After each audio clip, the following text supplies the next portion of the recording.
Hello, guys. I am Shane Davis, 20-year comic book veteran, and I'm here today to talk about Vertigo. Vertigo's coming back via news of New York Comic Con, and I'm going to walk through why this is good and bad news at the same time.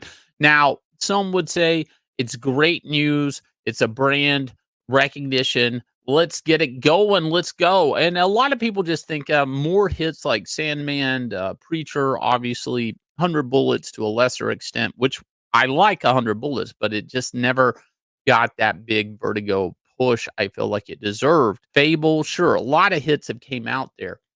But here's the thing, it's probably the worst thing for comic creators, and we're gonna talk about that towards the end of the video.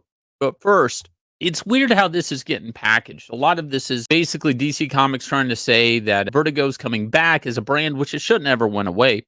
Black Label is what kinda killed it, the imprint, so we had to kill it because of Black Label. Again, doesn't make any sense because Black Label was a lot of Batman projects, so why did you have to get rid of Vertigo for that?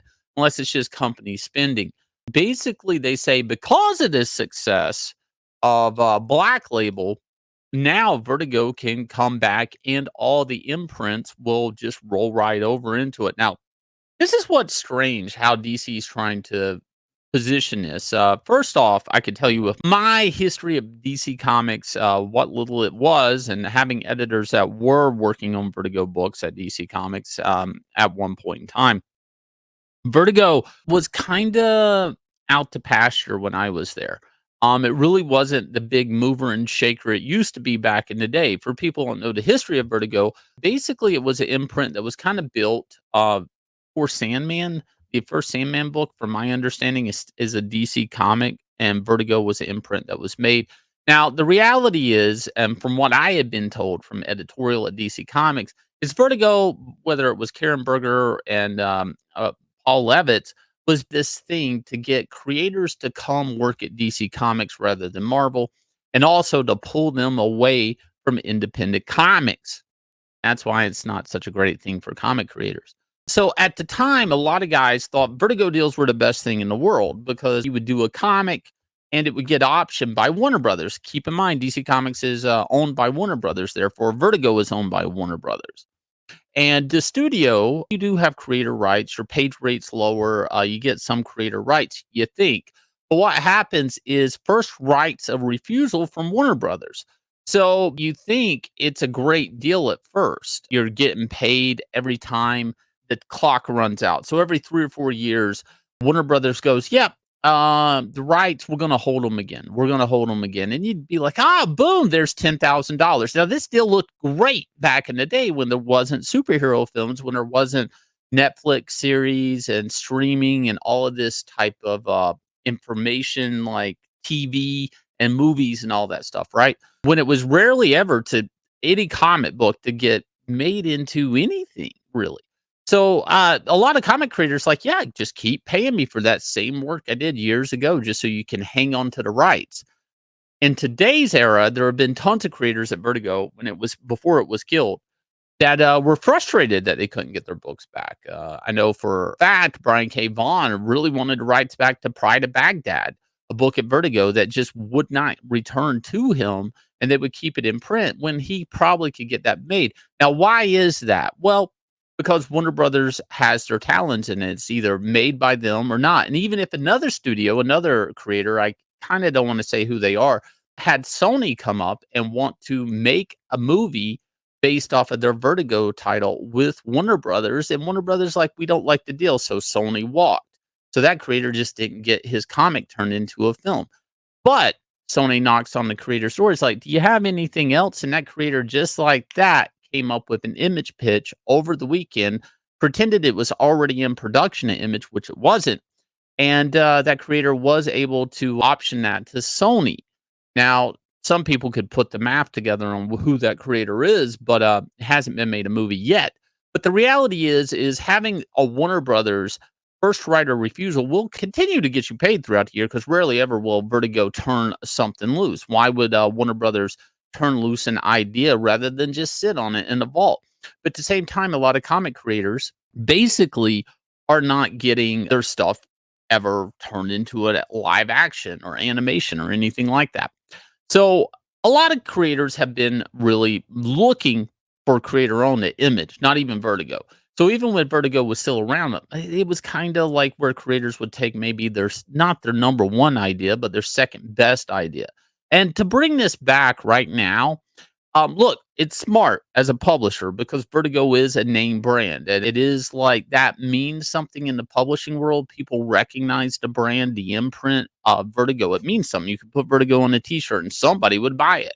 I don't know if it's too little, too late. Creators have figured out other publishing options, and that includes like crowdfunding to actually try to bring back an imprint that's supposed to be pro creator rights, pro creator owned. I just don't see this working out for them in the future. It's really weird. Like, and a part of me says Vertigo should be around, and that's just smart comic business. But I also understand the world of crowdfunding and how that's changing, and how DC Comics cannot compete with that. And in the end, what's unspoken and really isn't out there on the internet is people really aren't crazy about Warner Brothers sitting on rights to properties that they will not turn into live action. And that's the thing, is every Vertigo deal is always going to have a Warner Brothers first right to refusal.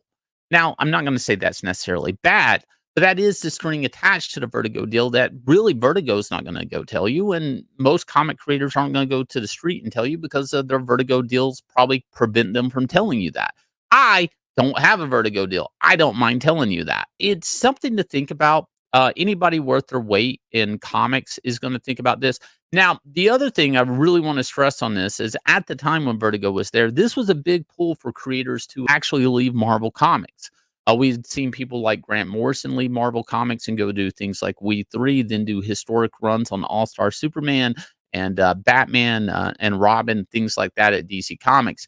So to an extent, Vertigo existing is a bait to, I guess, creators to come work at DC Comics, or an incentive rather than an incentive for creators to go work at DC Comics rather than Marvel. This is something Marvel rarely ever does. And the few times they did it, I think it was an Icon imprint that they basically made just to keep Martin Millar there at Marvel Comics for a few more years, and only a few more years. The first Kick-Ass book was printed at an imprint at Marvel Comics. You can look that up. So you'll see, like, these publishing companies don't do this because they want to. Again, it's trying to keep the creatives in their corral, which is working for mega corporations. If you guys will hit like, subscribe, ring the bell for notification. Let me know what you think of this news. And I don't know. I'm not too excited. I'm sure they have a few projects lined up. I think this looks good on paper. And I think with superhero fatigue, I do think they see the writing on the wall that they need more creator-owned TV plot, maybe horror, maybe crime, maybe sword and magic type stuff. But go check out Inglorious Rex, our book. This is our third volume. You can get 1 and 2 on our shop, Inglorious Rex, at 9livescomics.com. You can back us on Indiegogo. This is the third book in the series. $220,494. I'm sure you guys will love it. If you love Araki, if you love Kaiju, you'll absolutely love Inglorious Rex. I'll leave you a trailer. Leave you with this trailer for the smash hit comic coming to you from 9 Lives Comics.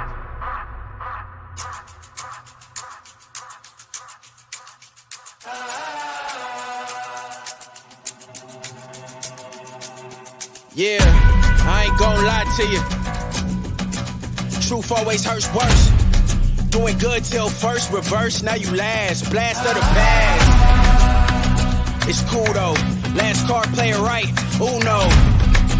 We never let up. Been down forever. Sick man, we fed up. Know that we tired. Wake up the beast that's been sleeping inside. It's time to ride. We ready to slide. Hard headed. I will not listen. If you do not get it, that's your bag.